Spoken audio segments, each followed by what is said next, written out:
Bonjour et bienvenue à tous pour ce nouveau tutoriel d'utilisation de notre logiciel Compta by monauto-entreprise.fr. Aujourd'hui, je vais vous apprendre comment remplir le premier formulaire d'introduction lorsque vous vous connectez la première fois sur notre logiciel de gestion. Alors vous verrez peut-être que certaines personnes ont déjà passé ce tutoriel d'introduction et du coup se retrouvent avec ce message rouge qui va leur bloquer l'utilisation du logiciel. Donc je vous montre, effectivement, vous avez la possibilité de reprendre le formulaire ici, mais je vous montre effectivement ce que certaines personnes ont peut-être fait et qui du coup bloquent l'utilisation du logiciel. Peut-être que la première fois, lorsque vous êtes connecté, vous avez cliqué sur passer sur cette page et vous avez ensuite renseigné la date de création de votre auto-entreprise et cliqué sur terminer. Seulement, ça ne suffit pas pour pouvoir utiliser le logiciel et finalement le logiciel reste bloqué. Vous n'allez pas pouvoir créer de devis ou de facture. Et c'est tout à fait normal puisque toutes les informations obligatoires à remplir et à renseigner sur vos devis et factures ne sont pas renseignées en l'état. Vous allez donc devoir tout simplement finaliser ce formulaire d'introduction, sinon lorsque vous allez sur mes devis factures, dans la barre latérale de gauche, eh bien vous verrez que vous n'allez pas pouvoir créer de devis ou de facture. Je vous montre, j'essaye de créer un devis, et là le logiciel me dit que la création de devis ou de facture est inaccessible tant que je n'ai pas fini de remplir le formulaire. Et donc on m'invite à reprendre le formulaire d'introduction. Donc pour remplir ce formulaire d'introduction, c'est très simple. Vous vous rendez sur le tableau de bord et sur votre tableau de bord, vous allez cliquer sur ce fameux message rouge. En cliquant sur ce message rouge, vous accédez aux paramètres et vous avez un gros bouton bleu qui vous dit reprendre le formulaire d'introduction. On clique dessus et on va pouvoir remplir ce fameux formulaire d'introduction. Je vais essayer de vous expliquer étape par étape comment remplir le formulaire. Pour commencer, vous avez une première page d'information où on vous explique qu'il s'agit d'une phase de paramétrage, etc., etc. Vous allez pouvoir cliquer sur Suivant sur cette page-là.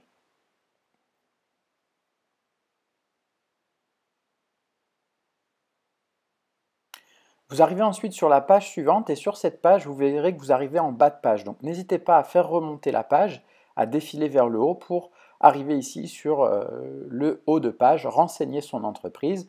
La première chose que vous devez renseigner, c'est votre numéro Sirène Siret. Donc soit vous ne l'avez pas encore reçu et vous cochez la case, soit vous l'avez déjà reçu, à ce moment-là, vous décochez la case.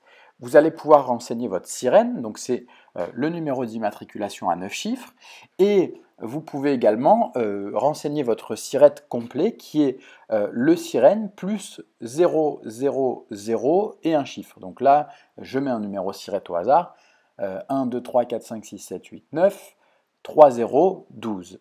Ok, donc ça c'est un numéro siret. Le sirène c'est le numéro à 9 chiffres. Ensuite, vous renseignez votre code APE.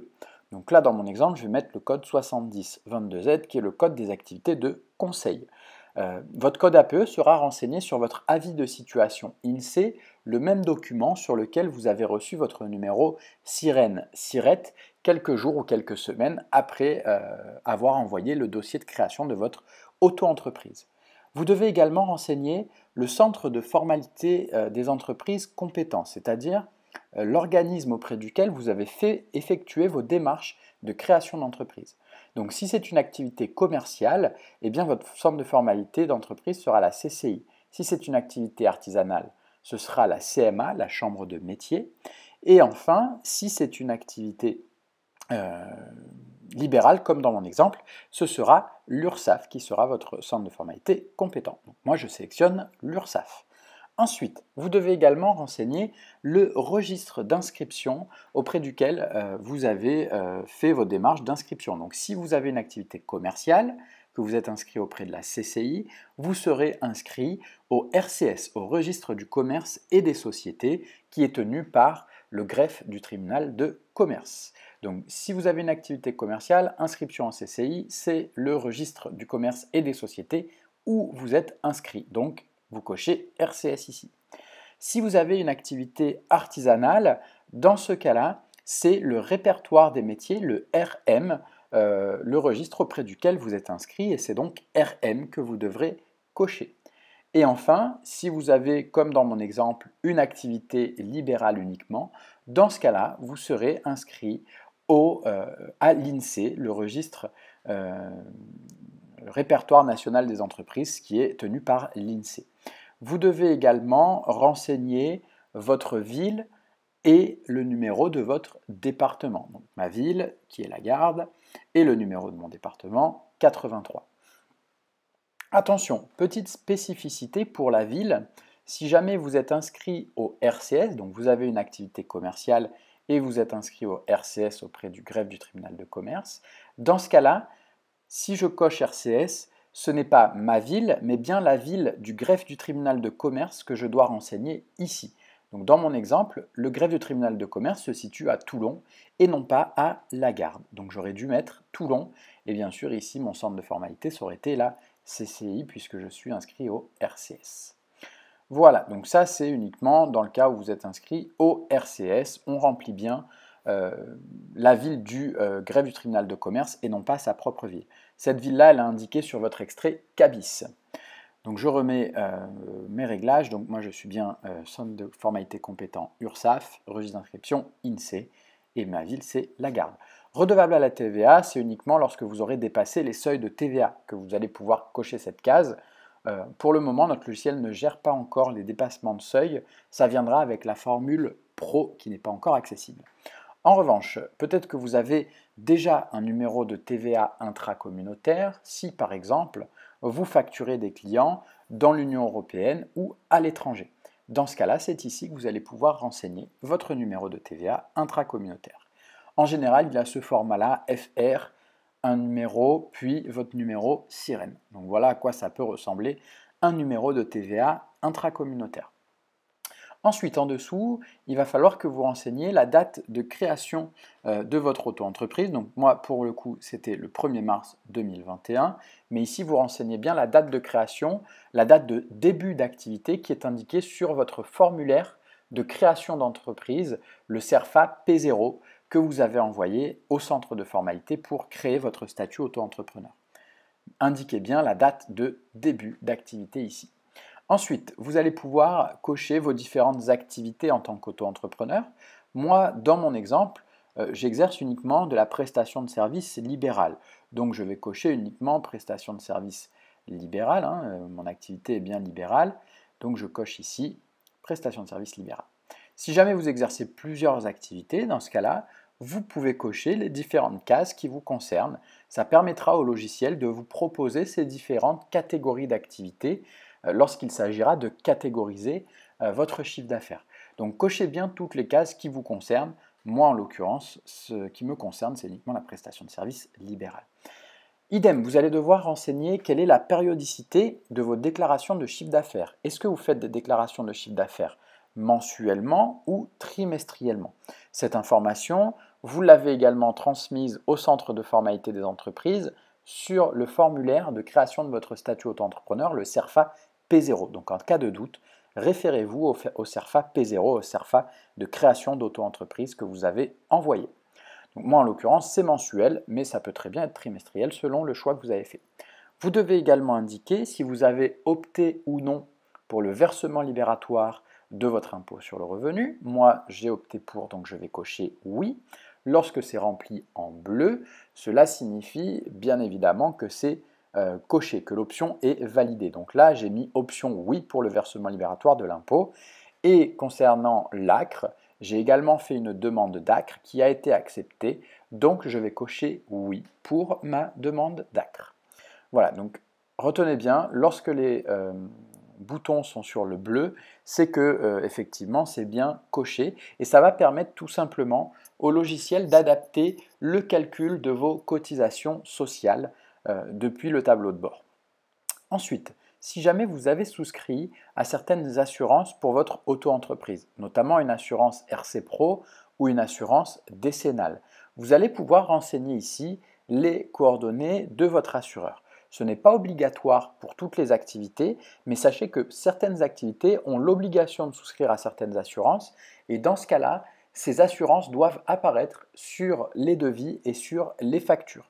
Si c'est le cas, vous cochez oui et vous remplissez les informations de l'assureur. Si jamais c'est facultatif, vous avez toujours la possibilité de les renseigner et de cocher oui, et dans ce cas-là, ça pourra être affiché sur vos devis et factures, mais ce n'est pas une obligation légale.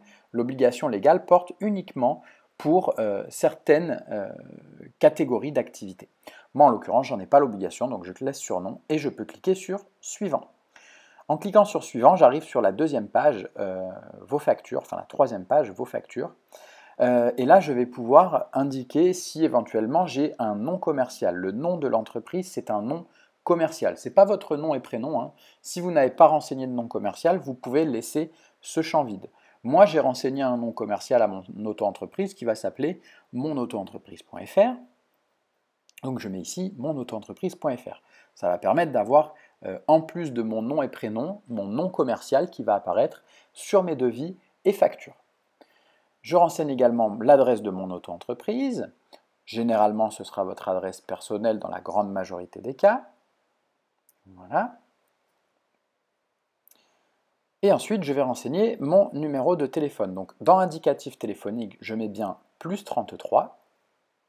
Et dans le numéro de téléphone, je mets mon numéro de téléphone sans le 0. Donc, pour moi, ça va être 7 76 08 55 76. Et ensuite, je mets mon site internet. Voilà. www.mon-autoentreprise.fr. Ok, super. Et là, je peux passer à l'étape suivante. J'ai fini sur cette page-là.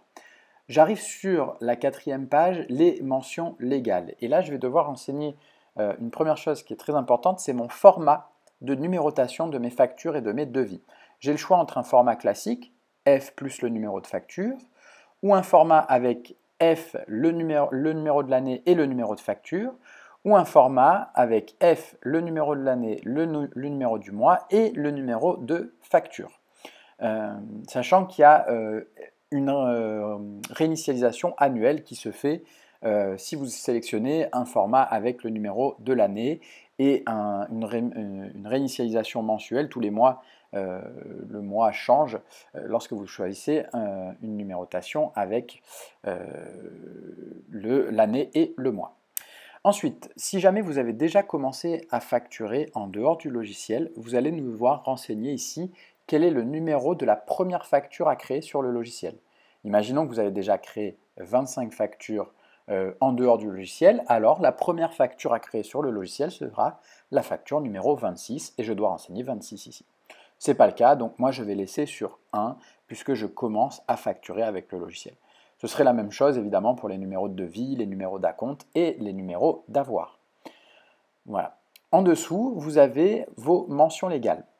Logiquement, vous n'avez pas besoin d'y toucher puisqu'elles sont générées automatiquement par le logiciel. Toutefois, si vous souhaitez les modifier, vous allez pouvoir les modifier directement ici, bien que je vous le déconseille encore une fois puisque c'est généré automatiquement par le logiciel. Vous avez le registre d'inscription, les pénalités de retard et éventuellement les mentions de l'assurance que vous pouvez afficher ou non sur vos factures. Donc là, en l'occurrence, moi, j'en ai pas l'obligation, je supprime les mentions concernant l'assurance. Et enfin, vous allez pouvoir renseigner votre IBAN, votre RIB, pour que votre RIB apparaisse sur vos devis et factures afin d'indiquer à vos clients qu'ils peuvent vous régler par virement bancaire. Ça simplifie aussi un petit peu le paiement de vos clients. Il suffit de renseigner ici l'IBAN, c'est facultatif, ce n'est pas obligatoire. Si jamais vous me le laissez vide, ça ne posera aucun problème. Je mets ici quand même un IBAN fictif, juste histoire de remplir quelque chose, mais encore une fois, ce n'est pas obligatoire. Si vous le remplissez, il apparaîtra sur vos devis et factures, tout simplement. Voilà, une fois que toutes ces informations sont remplies, toutes les mentions légales sont bien remplies, eh bien vous pouvez cliquer sur suivant et vous avez finalement fini de remplir le petit formulaire d'introduction. Donc je vais cliquer sur suivant, hein, voilà, tout est bien rempli. Et dernière page, on me propose de synchroniser mes comptes bancaires. Cependant, c'est une fonctionnalité qui n'est pas encore accessible à ce jour et qui deviendra accessible avec notre offre essentielle qui sera à 15 € par mois et qui sera disponible à partir du mois de juillet 2021. Donc pour le moment, ça n'est pas possible. Vous pouvez directement cliquer sur Terminer. Et vous voyez qu'en cliquant sur Terminer, j'ai le message rouge qui disparaît sur mon tableau de bord. Mon formulaire d'introduction est bien fini, totalement complété, et je vais pouvoir maintenant créer des factures ou des devis sur le logiciel. Voilà, vous voyez que je ne suis plus bloqué, je peux directement créer une facture en sélectionnant un client, et je n'ai plus le petit message m'invitant à finaliser le tutoriel d'introduction. Voilà, c'est terminé pour cette première vidéo explicative de notre logiciel Compta by monautoentreprise.fr. Vous pouvez maintenant remplir facilement votre formulaire d'introduction et débloquer la création de devis et factures sur le logiciel. Je vous invite à consulter nos autres tutoriels vidéo sur notre page YouTube pour apprendre à utiliser plus en détail notre logiciel Compta by monautoentreprise.fr. Enfin, sachez que si jamais vous avez quelques difficultés pour remplir ce petit formulaire d'introduction, vous avez toujours la possibilité de réserver un rendez-vous de paramétrage et on sera ravi de vous accompagner dans ce petit formulaire d'introduction pour que vous puissiez commencer à utiliser notre logiciel. Donc n'hésitez pas à réserver un rendez-vous de paramétrage. Vous avez reçu un lien par mail pour réserver ce rendez-vous et puis vous retrouverez également le lien de ce rendez-vous de paramétrage dans la description de cette vidéo. Merci à toutes et tous, excellente journée et à bientôt sur monautoentreprise.fr. Au revoir.